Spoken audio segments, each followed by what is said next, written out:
وصلوا هذه التجربة للفلاح، خذوا الأجر معنا. احنا عملنا هذه التجربة، سحب الماء من الأسفل إلى الأعلى، وطريقة قوية يعني فيها بريسو وفيها ضغط، وتجربة ناجحة. مرحبا فيكم مع عدنان الفلسطيني بكل مصداقية، هذه ناجحة، وأنا بنزل على القناة وعلى التيك توك من أجل الوصول إلى أكبر عدد ممكن من الجمهور اللي يستنفعوا من هذا العمل. بارك الله فيكم.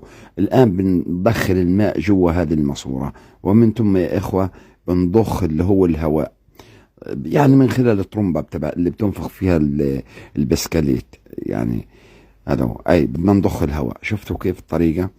الآن يا إخوة بس بيطلع عنا الماء قوي. شوفوا الماء مقوى. تفرجوا. مرحبا فيكم، ويا ريت توصلوا هذا الفيديو. يا أهلا وسهلا، وخذوه بالصحة والراحة، تزرعوا وتغسلوا وتعمل اللي بدكم إياه في الماء. فيا ريت يا إخوة وصلوا هذا الفيديو لكتير فلاحين.